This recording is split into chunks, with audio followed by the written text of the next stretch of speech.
안녕하십니까. 유튜브 채널 미국 주식 이슈워치입니다.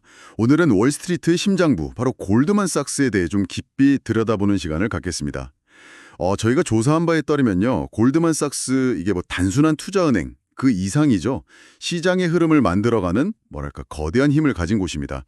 특히 최근 실적이나 또 미래 전략 같은 걸 보면요, 정말 강력한 성장 엔진을 가진 것처럼 보여요. 오늘 저희는 이 골드만삭스의 잠재력 그리고 투자 매력을 한번 집중적으로 파헤쳐 보겠습니다. 네, 골드만삭스. 이름만 들어도 그 무게감이 느껴지죠. 뭐랄까, 월스트리트 그 자체라고 해도 사실 과언은 아닐 겁니다. 하지만 그 화려함 뒤에는요, 늘 그 높은 변동성이라는 그림자가 좀 짙게 드리워져 있어요. 저희가 살펴본 자료들을 보면, 골드만삭스의 수익 구조는 여전히 경기라던가 또 시장 상황에 따라서 크게 출렁이는 네, 그런 구조를 가지고 있습니다. 그리고 과거에 그 소비자 금융사업 마커스였죠. 거기서의 뼈아픈 경험이라던가 아니면 뭐 끊이지 않는 규제 리스크 같은 이런 불안 요소들도 분명히 존재하고요. 오늘 이 시간에는 바로 그런 위험 요인들 그리고 또 밸류에이션에 숨어 있을 수 있는 함정까지 한번 냉철하게 짚어보려고 합니다. 좋습니다. 다음은 골드만삭스의 비전부터 시작해서요, 핵심 사업부의 경쟁력은 어떤지, 또 재무 상태나 리스크 요인은 뭐가 있는지, 그리고 가장 중요한 최근 실적과 앞으로의 전망까지 여러분께서 골드만삭스를 정말 입체적으로 이해하실 수 있도록 속속들이 한번 파헤쳐 보겠습니다. 긍정적인 면과 또 부정적인 면, 이 빛과 그림자를 균형 있게 보면서 이 금융거인의 진짜 모습을 한번 들여다보죠. 자, 그럼 먼저 골드만삭스가 그리는 큰 그림, 그러니까 비전부터 좀 살펴볼까요? 그들은 파트너십, 고객 서비스, 청렴성, 탁월함, 이 네 가지 가치를 딱 내세우면서 세계에서 가장 뛰어난 금융기관이 되겠다, 이런 목표를 걸고 있습니다. 근데 이게 그냥 뭐 좋은 말이 아니고요, 구체적인 숫자로 딱 나타납니다. 핵심 수익성 지표라고 할 수 있는 유형자본 수익률, 줄여서 ROT라고 하죠. 이 ROT 목표치를 경기 사이클 평균으로 봤을 때 14%에서 16%로 잡고 있어요.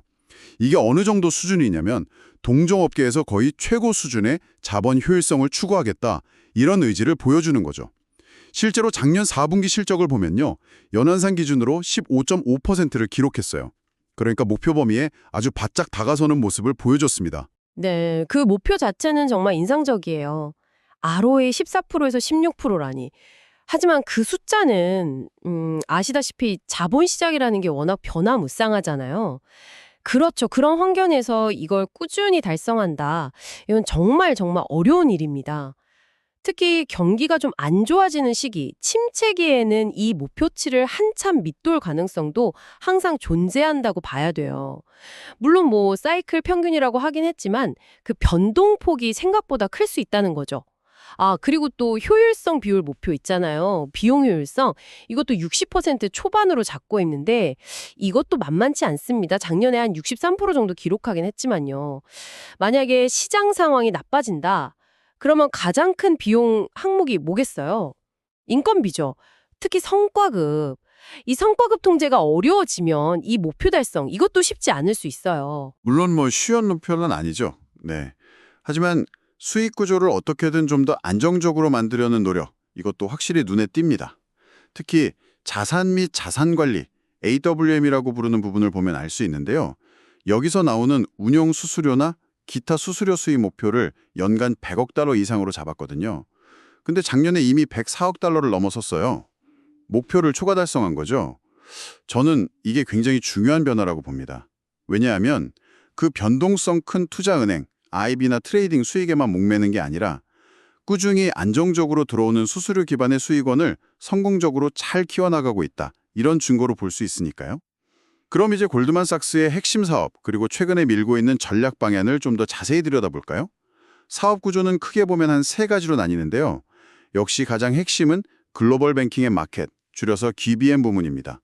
작년 기준으로 보면요, 전체 매출의 한 65% 이상을 여기서 벌어들였어요. M&A 자문이라던가 주식이나 채권 발행 주선 같은 이런 전통적인 IB 업무, 그리고 주식, 채권, 외환, 원자재 이런 걸 사고 파는 트레이딩 업무, 이게 다 GBM에 속하죠. 골드만삭스가 워낙 오랫동안 이 분야에서 명성도 쌓고 실력도 좋아서 뭐 세계 최고 수준을 계속 유지하고 있습니다. 특히 경기가 살아날 때, 그때 가장 큰 수혜를 볼 수 있는 그런 엔진이라고 할 수 있겠습니다.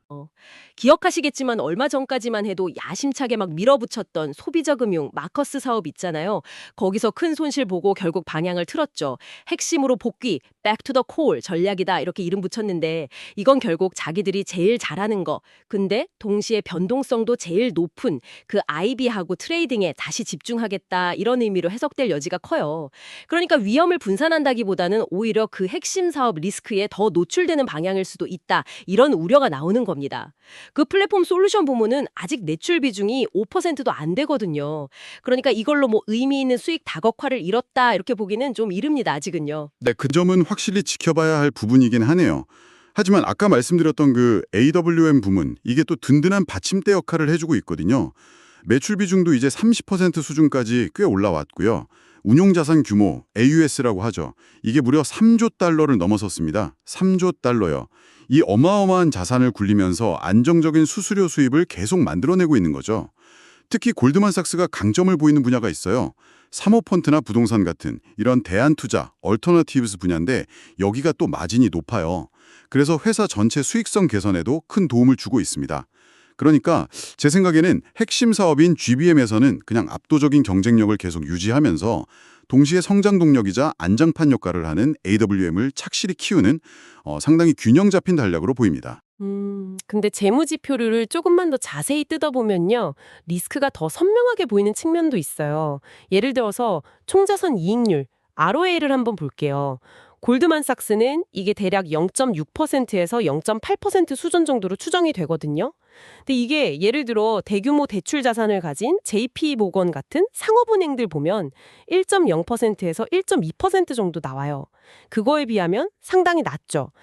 물론 뭐 골드만삭스는 자산을 직접 빌려주고 이자를 받는 모델보다는 수수료 중심 사업이니까 그럴 수 있다. 이렇게 말할 수도 있겠지만 어쨌든 가지고 있는 자산을 활용해서 수익을 내는 그 효율성 자체는 상대적으로 좀 떨어진다고 볼 여지도 있는 겁니다.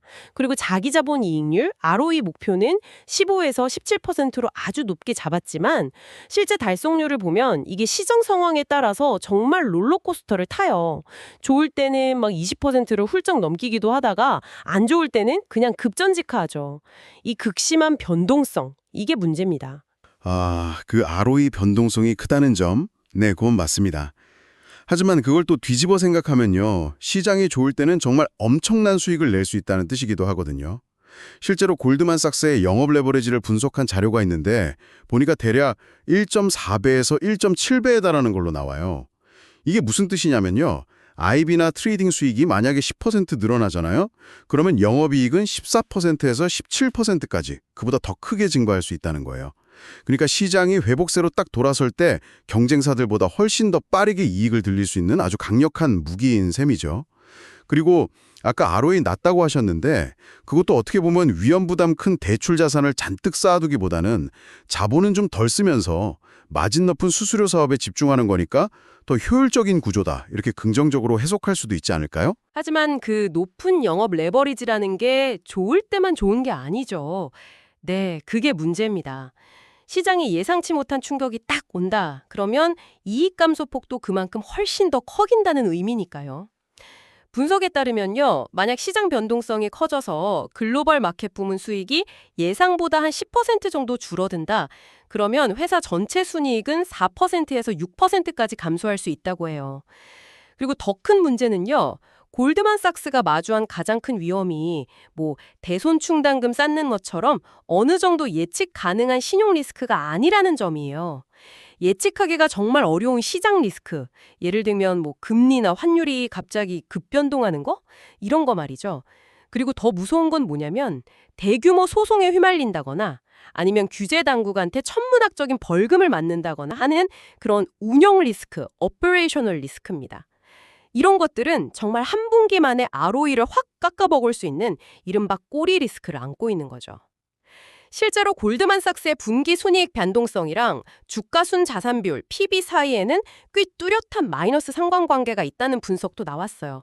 그러니까 수익 변동성이 크면 클수록 시장에서는 더 낮은 평가를 받는다는 거죠.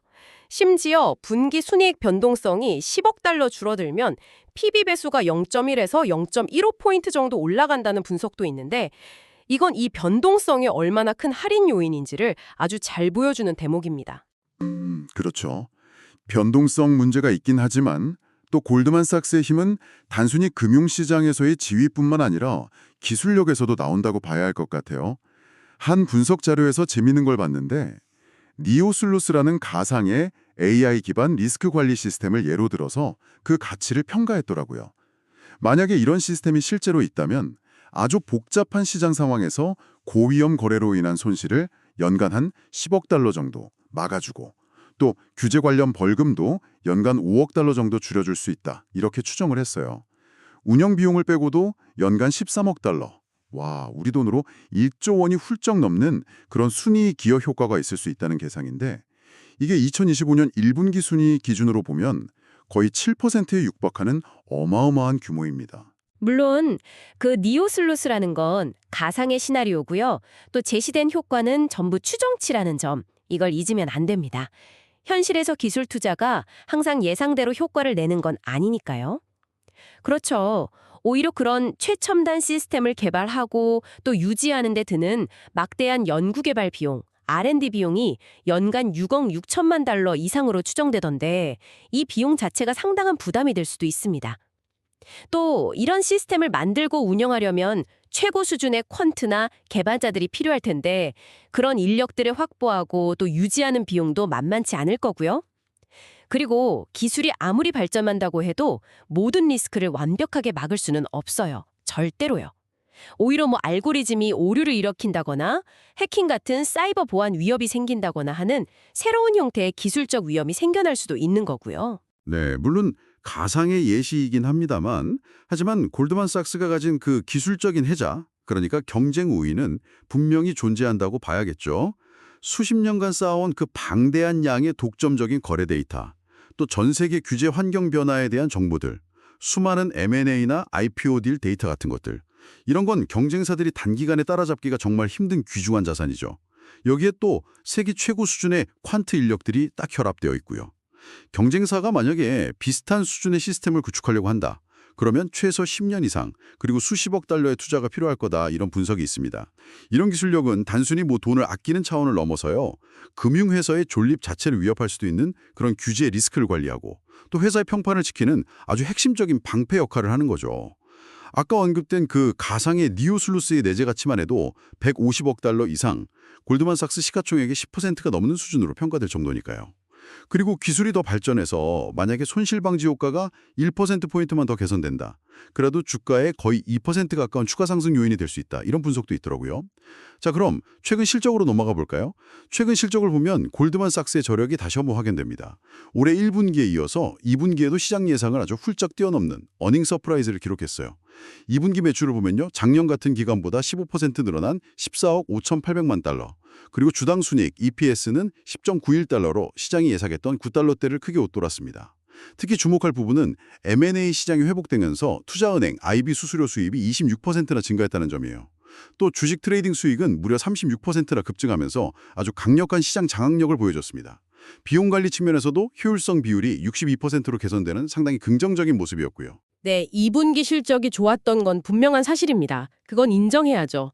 하지만 그 안을 세부적으로 좀 들여다보면요. 퇴직 관련 충당금으로 1억 5천만 달러가 발생하는 등 비용 압박 요인도 분명히 있었어요. 그리고 더 중요한 건 바로 오늘 발표될 3분기 실적에 대한 시장의 눈높이가 지금 상당히 높아져 있다는 점입니다. 이게 좀 부담이죠. 여러 분석 자료들을 제가 좀 종합해보니까 3분기 EPS 컨센서스가 대략 11달러 안팎으로 형성이 되어 있더라고요. 이게 어느 정도냐면 작년 같은 기간 대비해서 30% 이상 높은 성장을 기대한다는 뜻이에요. 어마어마하죠. 매출 역시 140억 달러 이상으로 작년보다 10% 이상 늘어날 걸로 보고 있고요. 이렇게 한껏 높아진 기대치를 만약에 충족시키지 못한다. 즉 어닝 미스가 발생한다. 그러면 실망 매물이 나오면서 주가가 단기적으로 4%에서 7%까지 하락할 수 있다. 이런 시뮬레이션 결과도 있습니다. 아, 기대치가 높다는 거. 네, 그건 그렇죠. 하지만 그건 또 그만큼 성장 모멘텀이 강화되는 반증이기도 하다고 생각해요. 3분기에도 IB 수수료의 강한 회복세가 이어질 거라는 전망이 훨씬 우세합니다. 특히 M&A 자문 수수료는 40% 이상 급증할 거다 이런 예상까지 나오고 있어요. 트레이딩 부문도 상당히 견조한 실적을 이어갈 것으로 보이고요. 채권, 외환, 원자재를 다루는 FICC 부문이나 주식, 에퀴티스 부문 모두 괜찮은 성과를 낼 것으로 예상됩니다. 그리고 무엇보다 중요한 시그널은 이거죠. 3분기부터 분기 배당금을 주당 3달러에서 4달러로 무려 33%나 대폭 인상했다는 점. 그리고 2분기에 이미 30억 달러 규모의 자사주를 매입했다는 사실. 이건 경영진이 앞으로의 실적이나 회사의 가치에 대해서 얼마나 강한 자신감을 가지고 있는지를 보여주는 아주 확실한 증거다. 이렇게 해석해야 합니다. 하지만 3분기 실적 발표에서 우리가 아주 면밀히 살펴봐야 할 변수들도 많습니다. 방심하면 안 되죠.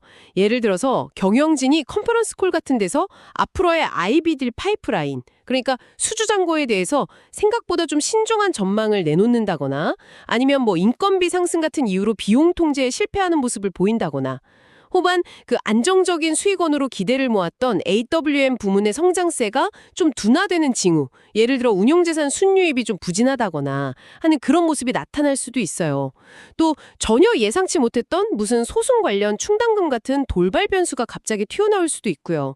이런 부정적인 소식들은 주가에 바로 찬물을 끼얹을 수 있습니다. 아까 말씀드린 것처럼 시장이 예상보다 훨씬 좋아지는 시나리오에서는 주가가 25% 오를 수도 있지만 반대로 시장 침체가 깊어지는 시나리오에서는 20% 하락할 가능성도 있다는 분석처럼 이 양극단의 가능성을 모두 열어두고 봐야 합니다. 자, 그럼 이제 마지막 순서로 넘어가서 밸류에이션, 즉 현재 주가가 과연 적정한 수준인지 그리고 투자 전략에 대해서 이야기를 좀 나눠보겠습니다. 여러 분석들을 좀 종합해서 보면요. 골드만삭스의 현재 밸류에이션은 충분히 매력적인 구간에 있다. 이렇게 볼 수 있을 것 같아요. 아까 말씀드린 것처럼 연평균 14%에서 16%라는 아주 높은 ROTE 목표치를 달성할 잠재력이 있잖아요. 이걸 고려하면 유형장부 가치 대비 주가 비율, PTBB라고 하죠. 이게 현재 1.2배에서 1.5배 사이에서 움직이고 있는데 이건 충분히 합리적인 평가라고 할 수 있습니다. 그리고 최근에 보여준 그 강력한 실적, 여기에 더해서 배당금을 대폭 인상하고 또 자사주 매입을 꾸준히 하는 등 주주 환원을 강화하는 모습, 이런 것들은 밸류에이션이 다시 한번 평가받을 수 있는 아주 좋은 촉매대가 될 수 있죠.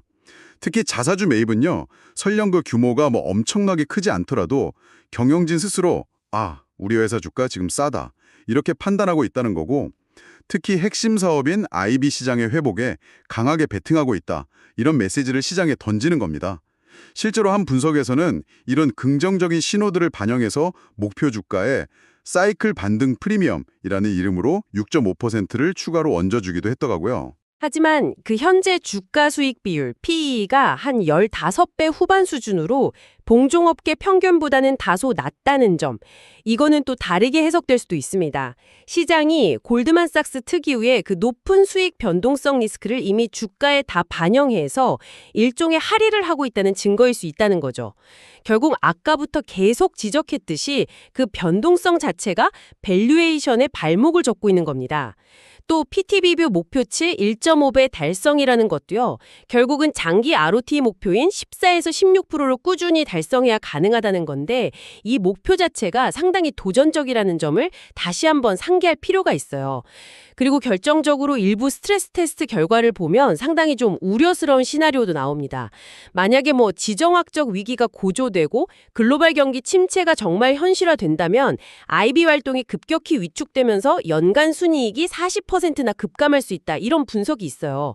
이게 현실화되면 주가에는 35%에서 45%에 달하는 정말 엄청난 하락 압력으로 작용할 수 있다는 거죠. 네, 그런 심각한 하반 리스크가 존재하는 것은 사실입니다. 그 점은 인정해야죠. 하지만 좀 더 장기적인 시각에서 본다면 골드만삭스는 그럼에도 불구하고 여전히 매력적인 투자 기회를 제공한다. 저는 그렇게 생각합니다. 한 리스크 조정 할인율, RADR 분석이라는 게 좀 흥미로운데요. 골드만삭스가 가진 그 고유의 시장 변동성이나 규제 리스크에 대한 프리미엄을 좀 더하고 플러스 1.5% P, 반대로 얘네가 가진 독점적인 경쟁 우위나 탄탄한 자본력에 대해서는 디스카운트를 적용해서 마이너스 2.0% P, 최종적으로 8.5%라는 할인율을 산출했어요. 이렇게 리스크를 충분히 반영한 할인율을 적용해도 현재 주가보다 약 20% 정도는 더 오를 여력이 있다, 이런 분석 결과가 나왔습니다. 골드만삭스는 의심할 여지 없이 IB 시장이 회복될 때 가장 큰 수혜를 볼 기업 중 하나고요. 또 강력한 주주 환원 정책은 주가가 크게 떨어지는 것을 막아주는 일종의 방어막의 역할도 해줄 겁니다. 따라서 좀 긴 호흡으로 투자한다면 충분히 매수를 고려해 볼 만하다. 이런 의견이 나올 수 있는 거죠. 근데 그 리스크 조정 할인율 8.5%라는 게 과연 충분히 보수적인가? 여기에 대해서는 좀 논란의 여지가 있을 수 있습니다.